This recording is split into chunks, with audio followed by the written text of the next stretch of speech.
जेएफआरओपीएस द्वारा जोरदार तरीके से 10 अगस्त के प्रदर्शन की तैयारी की जा रही है। विभिन्न राज्यों में कर्मचारी संगठन जिला स्तर पर ओपीएस को लेकर विरोध प्रदर्शन कर रहे हैं। जेएफआरओपीएस के सदस्य और एआईडीएफ के महासचिव सी. श्रीकुमार ने साफ कर दिया है कि सरकारी कर्मचारी की सेवानिवृत्ति के बाद एनपीएस एक आपदा है। पुरानी पेंशन के मुद्दे पर केंद्र और राज्य सरकार के कर्मचारी अब एकजुट हो गए हैं। 60 से अधिक संगठनों ने joint forum for restoration of old pension scheme JFROPS के बैनर तले एक बड़ी घोषणा कर दी है। कर्मचारियों को एनपीएस में कोई सुधार नहीं चाहिए, उन्हें केवल पुरानी पेंशन ही चाहिए। जेएफआरओपीएस के सदस्यों के मुताबिक 2024 के आम चुनाव में सरकारी कर्मचारियों, पेंशनरों, उनके परिजनों व रिश्तेदारों की भूमिका बहुत अहम होने जा रही है। केंद्र सरकार और भाजपा को ये बात ध्यान रखनी चाहिए कि कर्मियों, पेंशनरों व उनके रिश्तेदारों को मिलाकर यह संख्या 10 करोड़ से ज्यादा है। जेएफआरओपीएस के संयोजक शिव गोपाल मिश्रा ने कहा है कि 10 अगस्त को नई दिल्ली में संसद के सामने विशाल रैली आयोजित होगी। देश के विभिन्न हिस्सों से लाखों कर्मी संसद के बाहर पहुंचेंगे। कर्मचारियों ने कभी भी एनपीएस में सुधार की मांग नहीं की है। कर्मियों की एक ही मांग है कि ओपीएस को हर सूरत में बहाल कराना है। कमेटी में पुरानी पेंशन का जिक्र तक नहीं है।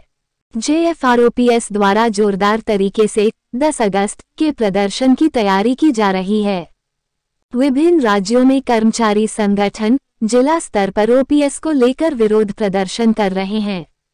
जेएफआरओपीएस के सदस्य और एआईडीएफ के महासचिव सी.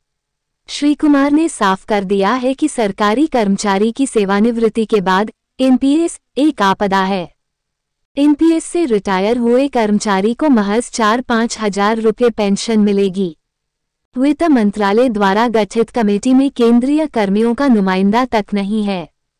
इतना ही नहीं, कमेटी में पुरानी पेंशन का जिक्र ही नहीं है। उसमें केवल एनपीएस के अंतर्गत पेंशन की बात की गई है। बता दें कि 24 मार्च को संसद सत्र के दौरान वित्त मंत्री निर्मला सीतारमण ने सरकारी कर्मचारियों के पेंशन सिस्टम की समीक्षा के लिए एक समिति गठित करने की घोषणा की थी। 6 अप्रैल को समिति का गठन कर दिया गया। वित्त सचिव टीवी सोमनाथन की अध्यक्षता में कार्मिक और प्रशिक्षण विभाग डीओपीटी के सचिव, व्यय विभाग के विशेष सचिव एवं पेंशन फंड नियामक विकास प्राधिकरण पीएफआरडीए के अध्यक्ष इस कमेटी के सदस्य बनाए गए हैं। ये समिति इस बात को लेकर सुझाव देगी कि सरकारी कर्मचारियों पर लागू एनपीएस के मौजूदा ढांचे में किसी तरह का कोई बदलाव जरूरी है या नहीं। समिति जो भी सुझाव देगी उसमें राजकोषीय निहितार्थों और समग्र बजटीय प्रभाव को ध्यान में रखा जाएगा।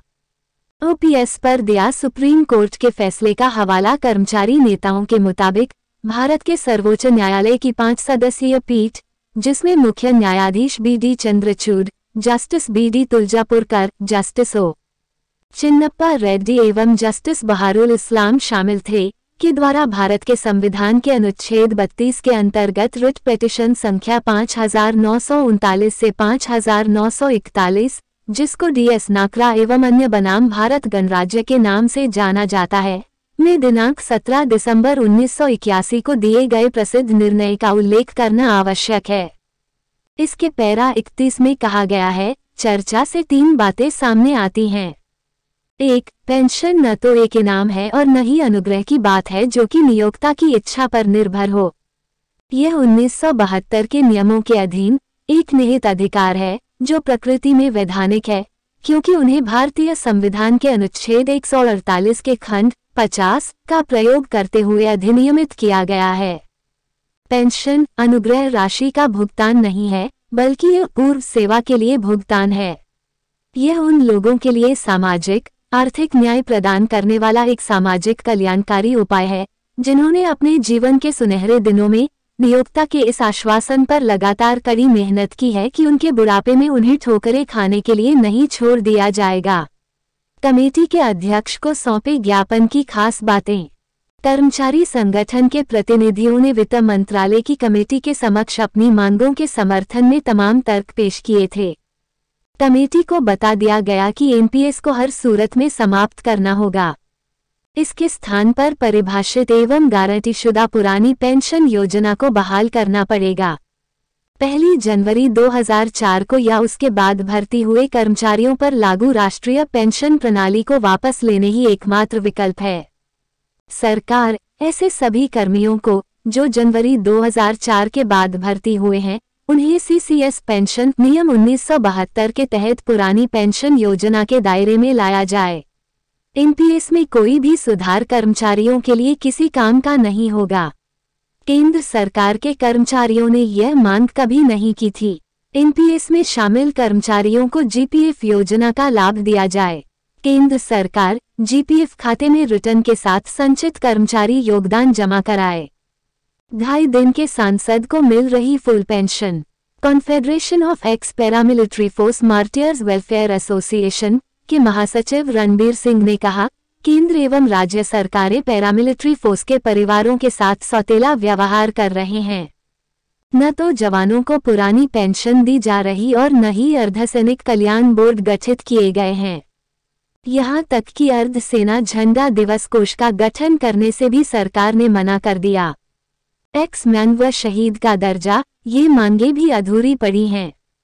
हजारों पैरामिलिट्री परिवारों से अपील की गई है कि वे 10 अगस्त को नई दिल्ली में होने वाले संसद घेराव के मौके पर उपस्थित रहें, में शांतिपूर्ण भागीदारी निभाएं।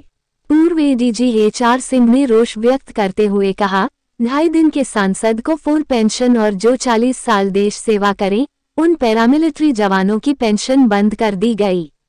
इस साल 4 राज्यों में होने वाले विधानसभा व 2024 के आम चुनावों में वोट उसी पार्टी को मिलेगा जो पैरामिलिट्री जवानों की पेंशन लागू करेगा।